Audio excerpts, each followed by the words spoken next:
Pregnancy സമയത്ത് എല്ലാ സ്കാനും ഒരുപോലെയല്ല. ഓരോ സ്കാനും ഓരോ കാരണത്തിനാണ്. First one is dating scan. 6 മുതൽ 9 ആഴ്ച വരെയാണ് ഈ സ്കാൻ എടുക്കേണ്ടത്. പ്രഗ്നൻസി കൺഫേം ആക്കാനും കുഞ്ഞിന്റെ കാർഡിയാക് ആക്ടിവിറ്റി മനസ്സിലാക്കാനും ഗസ്റ്റേഷണൽ ഏജ് അറിയാനും ഇനി എക്ടോപിക് പ്രഗ്നൻസി പോലത്തെ കണ്ടീഷൻ ആണോ എന്ന് അറിയാനും കൂടിയിട്ടാണ് ഈ 6 മുതൽ 9 ആഴ്ച വരെയുള്ള ഡേറ്റിംഗ് സ്കാൻ ചെയ്യുന്നത്.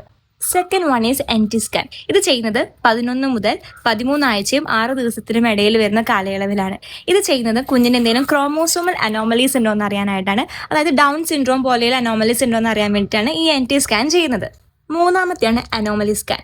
18 മുതൽ 22 ആഴ്ചയ്ക്കുള്ളിലാണ് ഈ സ്കാൻ ചെയ്യുന്നത്. കുഞ്ഞിന് എന്തെങ്കിലും ജനിതക വൈകല്യങ്ങളുണ്ടോ എന്ന് അറിയാൻ വേണ്ടിയിട്ടാണ് ഈ സ്കാൻ ചെയ്യുന്നത്. നാലാമത്തതാണ് ഗ്രോത്ത് സ്കാൻ. 28 ആഴ്ചയ്ക്കും 32 ആഴ്ചയ്ക്കും ഇടയിലാണ് ഈ സ്കാൻ എടുക്കുന്നത്. കുഞ്ഞിന്റെ വളർച്ച, അമ്നോട്ടിക് ഫ്ലൂയിഡിന്റെ അളവ്, പ്ലാസന്റൽ പൊസിഷൻ ഒക്കെ അറിയാൻ വേണ്ടിയിട്ടാണ് ഈ ഗ്രോത്ത് സ്കാൻ ചെയ്യുന്നത്. ആൻഡ് ഫൈനലി 36 വീക്സിന് ശേഷം എടുക്കുന്ന ഒരു സ്കാൻ ഉണ്ട്. ആ സ്കാൻ വഴി നമുക്ക് കുഞ്ഞിന്റെ പൊസിഷൻ എങ്ങനെയാണ്, പ്ലാസന്റൽ പൊസിഷൻ എങ്ങനെയാണ്, കുഞ്ഞിന്റെ വെയിറ്റ് എങ്ങനെയാണ്, അമ്നോട്ടിക് ഫ്ലൂയിഡിന്റെ അളവ് എത്രയാണ്, ഇതെല്ലാം കറക്റ്റായിട്ട് അറിയാൻ പറ്റും.